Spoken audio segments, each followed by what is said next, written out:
Do you think it's fair to lose a race and possibly a championship because of a 0.12mm error on a part you can't even see? Because that's exactly what just happened to McLaren in Las Vegas.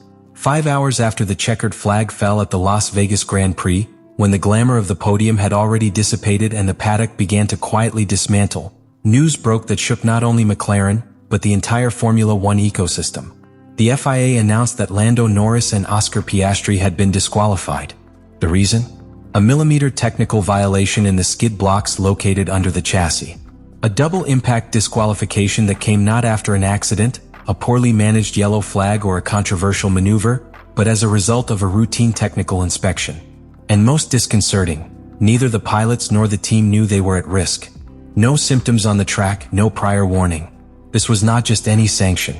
The decision not only eliminated the points obtained by the two McLarens in one of the last and most decisive races of the year, but also radically changed the map of the championship.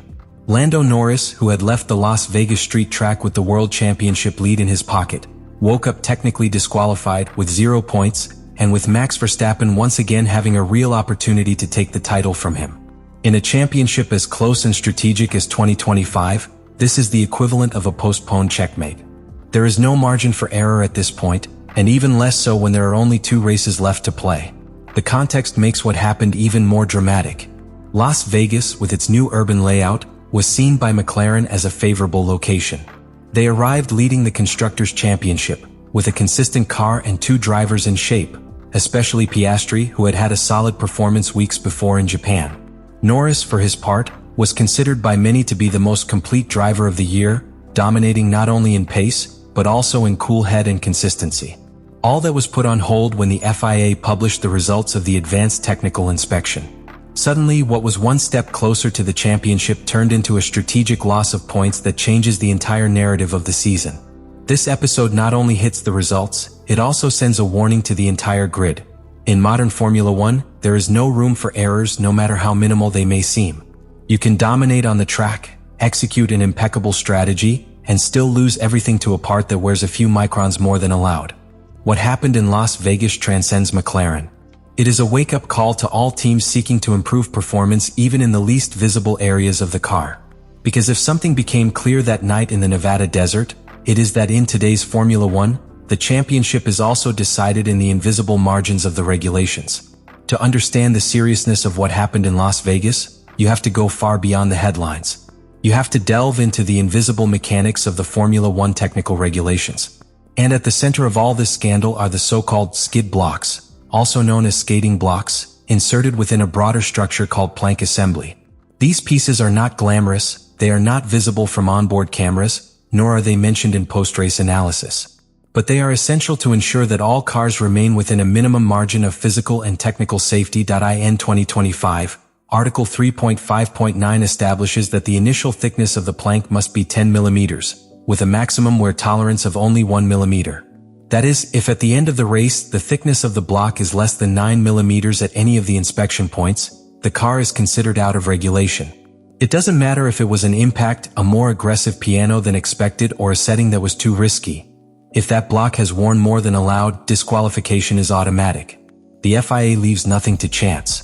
It uses extremely high-precision industrial micrometers, with the ability to detect variations of just thousandths of a millimeter. And it takes these measurements in 4 strategically drilled holes in the plate, located in specific places where the car is most likely to have rubbed against the ground. This ensures that all teams comply not only with the theoretical minimum height, but also with structural integrity for the entire duration of the Grand Prix. Furthermore, skating blocks do not only serve a control function. They also generate an unmistakable visual effect. Those sparks that we see on nightly broadcasts, those are not decorative fireworks. They are proof that the car is at the limit of its height and that the titanium blocks are fulfilling their role, protecting the chassis, visually warning of wear and silently enforcing the regulations. The problem, as in the case of McLaren, is that the limit is not flexible. The regulations do not contemplate extenuating circumstances. And therein lies the real dilemma of Las Vegas. It was not a dubious interpretation or an ethical violation, but a millimeter mismatch. But in Formula One, a millimeter can separate glory from disaster. What distinguishes Formula One from many other disciplines is not only its cutting-edge technology, its multi-million-dollar budgets, or the surgical precision of its drivers. It is also the degree of technical scrutiny to which each car is subjected, especially after a race. In this sport, victory is not certified when the finish line is crossed, but when the car passes the post-race inspection. And that is precisely the point where McLaren was left out of the regulations. After the Las Vegas Grand Prix, the cars that finished in the top 10 were sent directly to Parc Ferme, where a meticulous technical verification sequence began. This is not a superficial inspection. In each race, the FIA applies a random review protocol on certain critical components. One of those components is the plank assembly, which includes the aforementioned skating blocks. For this process, a very high-precision industrial micrometer is used, recently acquired by the FIA in 2025, with a tolerance of just 1/1000th of a millimeter. Each measurement must be exact, objective, and irrefutable. The procedure is led by Joe Bauer, technical delegate of the FIA, who together with his team randomly selected the McLarens of Lando Norris and Oscar Piastri for a detailed inspection. When carrying out the first measurements, the result was unexpected. Both cars showed were less than the regulatory minimum of 9 millimeters in at least one of the 4 mandatory measurement points. This immediately triggered a formal investigation. From that moment on, victory on the track became suspended. McLaren was summoned to a hearing with the sports stewards. Key figures from the team such as Andrea Stella, Peter Prodromou, and Randy Singh were present there. On the FIA side, in addition to Bauer, Nicholas Tombatsis and Tim Goss, top-level technical figures, participated. The meeting was not a mere formality. The measurements were repeated, this time with the direct presence of the team representatives to avoid any allegation of error. The most striking thing was that the new measurements revealed even greater wear than that initially recorded, eliminating any margin of doubt or technical defense. This level of scrutiny responds to a clear philosophy. The rules are not interpretive, they are absolute.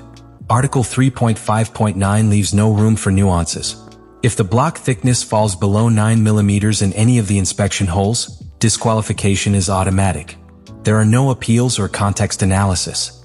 It doesn't matter if the car suffered an unusual bounce, a miscalculated bump, or if the height was set to the limit. If the final measurement does not comply, the result on the track is invalidated. The severity of this system has a reason. It is the only way to maintain technical fairness in a championship where the margins of difference are measured in hundredths of a second. Allowing exceptions would open the door to a gray area in which technical legality would be negotiated race by race. Therefore, the regulations are inflexible. And in Las Vegas, he was as exact as he was relentless. This protocol is integral to the credibility of the sport. It doesn't matter if a driver won through pure talent, if he executed the best strategy, or if he performed the lap of his life. If your car does not comply with the rules, the victory does not count. It is a harsh reality, but necessary to guarantee that everyone competes under the same conditions. From a strategic point of view, supervision gaps can also be identified. The teams have internal sensors that monitor multiple variables, including the actual height of the car during the race. While plank wear is not measured directly, they can detect if the car is consistently operating below expectations. The question is whether McLaren received that information and disregarded it, or whether it failed to interpret it as a critical warning sign. In short, McLaren erred on the side of technical ambition. In their attempt to maximize performance on a new and highly demanding track, they risked a configuration that bordered on the limits of the regulations. They did this without adjusting for other factors like bounce mapping or aggressive piano management. The car performed, yes, but he did it at a price that ended up being fatal. This situation leaves a painful but essential lesson for the rest of the championship. In modern Formula One, being fast is not enough. You have to be legal, precise, and anticipate what you cannot see. Because even a part that wears out under the visual radar can cost you a championship. What happened in Las Vegas was not an act of injustice. It was a reminder. F1 not only rewards the fastest, but also those who execute with absolute perfection. Every technical parameter, every engineering decision, every millimeter of regulation must be respected to the letter. Because even a perfectly piloted car can be out if an invisible component falls outside the legal threshold. Now it's your turn. Do you think the FIA acted fairly? Or do you think that disqualifying 2 cars for microscopic differences is exaggerated and unsportsmanlike? Would you change this part of the regulation? Or do you think it is precisely this severity that maintains the integrity of the sport? Leave it in the comments what you think about all this.